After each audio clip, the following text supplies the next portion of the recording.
Um tempo atrás, numa viagem de avião, eu sentei confortavelmente numa poltrona da classe econômica e uma senhorinha se sentou do meu lado.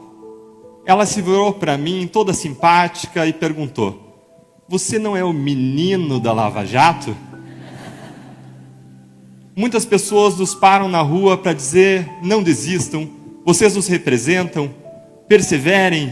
E essa senhorinha simpática virou sorrindo para mim e disse: "Ah, meu filho, isso aí não vai dar certo."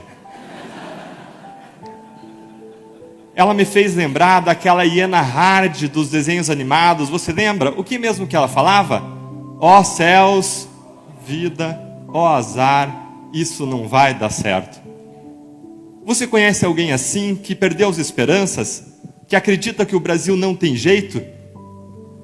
É possível nós vencermos a desesperança e nós derrotarmos a grande corrupção impregnada nas nossas instituições.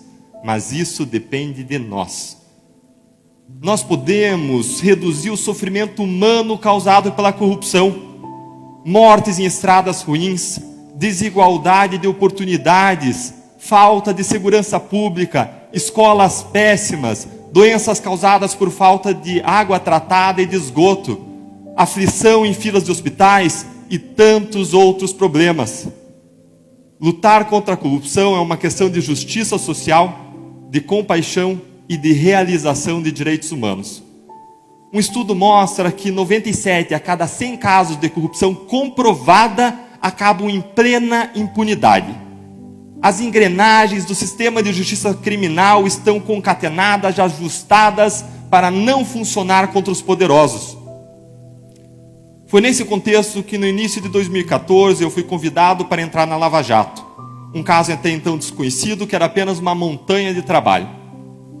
Como vocês veem, eu tinha várias razões para dizer não. Afinal de contas, nada que eu tinha feito até então tinha adiantado alguma coisa.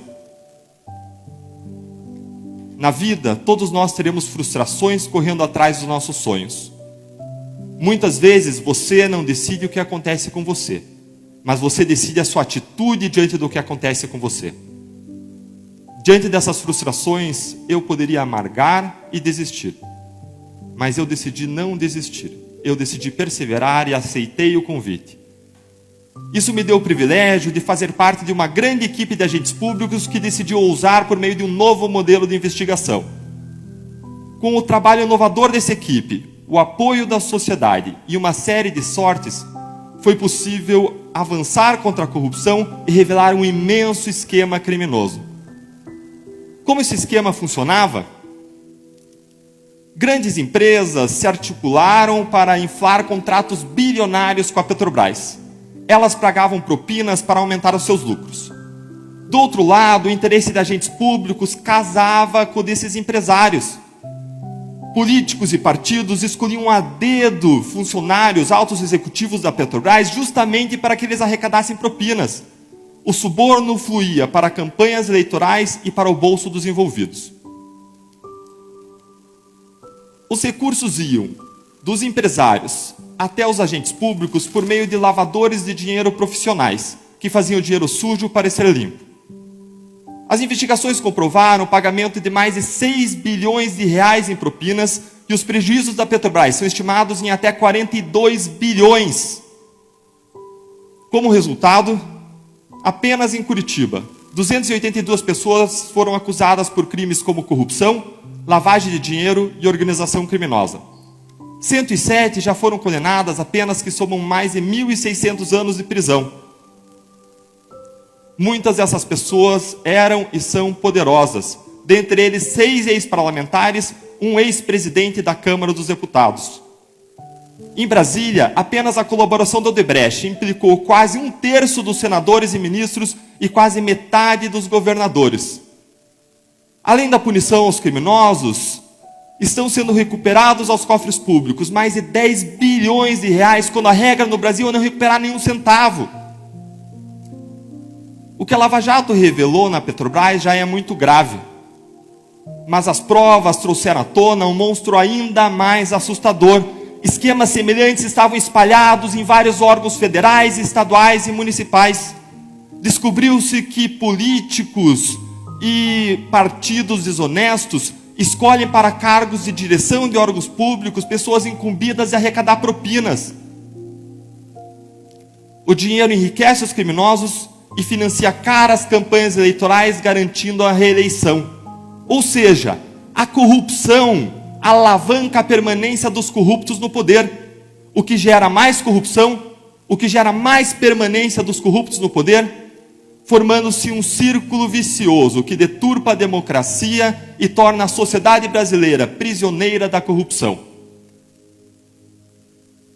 O esquema da Petrobras, portanto, é apenas a ponta de um gigantesco iceberg. Estima-se que a corrupção desvia no Brasil 200 bilhões de reais por ano. Bilhões! Isso me traz a um ponto fulcral. Não importa se você é de esquerda, de direita, de centro, de cima, de baixo, de lado, você tem algo importante para fazer com 200 bilhões. Você poderia, por exemplo, triplicar o orçamento federal em saúde ou em educação, ou multiplicar por 5 tudo que se investe em segurança pública no nosso país. Se você quer um país melhor, não há como alcançá-lo sem nós enfrentarmos esse problema. Agora, o que a Lava Jato faz é um diagnóstico. Mas não basta diagnóstico, nós precisamos de tratamento. A corrupção sistêmica pode ser comparada ao apodrecimento de maçãs em um barril. O problema não é resolvido simplesmente retirando as maçãs podres. É preciso mudar as condições de luz, temperatura e umidade que fazem as maçãs apodrecerem. Muitas pessoas acreditam que a Lava Jato vai transformar o Brasil, mas é preciso ir além da Lava Jato. Isso nos leva ao final do ano de 2014, quando, para atacar causas centrais da corrupção, foram desenvolvidas propostas legislativas que ficaram conhecidas como 10 medidas contra a corrupção. Elas foram uma iniciativa inédita e ousada do Ministério Público em conjunto com a sociedade civil.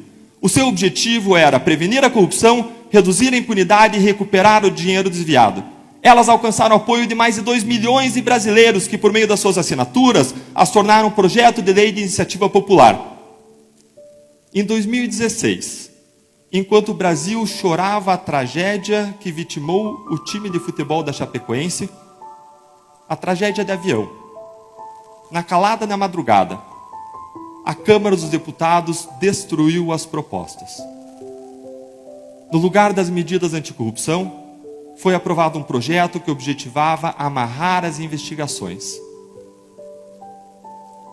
Novamente, nós podemos amargar e desistir. Lembre que muitas vezes na vida você não decide o que acontece com você, mas é você quem decide qual é a sua atitude diante do que acontece com você. Nós poderíamos amargar e desistir, mas eu decidi perseverar. De lá para cá, contudo, eu tenho visto muitas pessoas amargarem. Para piorar a situação, uma sucessão de notícias ruins se acumularam que soam como mais fracassos na luta contra a corrupção. Malas de dinheiro circulam anos depois de iniciada a Lava Jato. Ministros soltam e ressoltam políticos e corruptos poderosos. Regras que beneficiarão corruptos são gestadas no Congresso Nacional. Há rumores de que o Supremo Tribunal emitirá decisões que implicarão imensos retrocessos. Essa sucessão de fracassos alimenta dentro de nós um inimigo poderoso dos nossos sonhos, que é a desesperança. Para nós entendermos como a desesperança atua, vamos viajar a um laboratório da Universidade de Pensilvânia no inverno de 1965. Lá, pesquisadores começaram um experimento com cachorros, que, embora seja desagradável e eticamente questionável, tem uma preciosa lição a nos ensinar. Cachorros de um primeiro grupo foram colocados dentro de um compartimento, um de cada vez, em que eles sofriam choques elétricos regularmente. Eles eram capazes de parar os choques tocando um painel com o seu focinho, o que eles aprendiam de modo rápido. Já os cachorros de um segundo grupo foram colocados dentro do mesmo compartimento, mas nada que eles fizessem era capaz de parar os choques. Em seguida, os cientistas colocaram os mesmos cachorros dentro de um novo compartimento, com 2 partes separadas por uma pequena cerca. Uma parte dava choques e a outra não. Agora os cachorros foram colocados de um lado da cerca e bastava pular para o outro lado para que eles escapassem dos choques. Adivinhem o que aconteceu quando os cachorros do experimento anterior foram colocados nesse compartimento duplo? Os cachorros do primeiro grupo, aqueles que tinham sido capazes de parar o choque, rapidamente pularam a cerca. Contudo, a maioria dos cachorros do segundo grupo, aqueles que tinham tomado choques que não poderiam ser parados, simplesmente se deitaram no chão eletrificado à espera de mais choques. Eles não tentaram pular a cerca nem qualquer outra solução. Eles se renderam. O psicólogo Martin Seligman era um dos pesquisadores responsáveis pela experiência. Ele chamou o estado mental daqueles cachorros que se deitaram à espera de mais choques de learned helplessness, ou desamparo aprendido, que é o estado de alguém que é incapaz de agir por si mesmo, sem ajuda. Mas por que aqueles cachorros ficaram assim? Porque eles se deitaram à espera de mais sofrimento, mesmo quando havia uma saída. Porque eles aprenderam. O modo como eles enxergavam a experiência passada lhes ensinou que eles eram incapazes, que eles eram impotentes. Você vê como a desesperança é poderosa? A desesperança nos paralisa. A desesperança nos mortifica ainda vivos. Nós nos insensibilizamos, anestesiamos com a nossa dor e a dor do outro. A desesperança é um obstáculo na luta contra a corrupção, porque ela retira a nossa capacidade de enxergar as oportunidades do presente. Nós nos tornamos incapazes de mudar a realidade, mesmo quando isso é possível, sonhando, ousando e perseverando. Mas aí alguém me dirá, mas Deltan, como sonhar, ousar e perseverar? Veja o que aconteceu com as 10 medidas. A cada jornal nacional nós tomamos choques e mais choques elétricos. Esse Congresso não aprovará reformas anticorrupção porque a maioria dos parlamentares que está lá não vai aprovar, eles não querem mudar. A minha resposta é, então a mudança está nas suas mãos.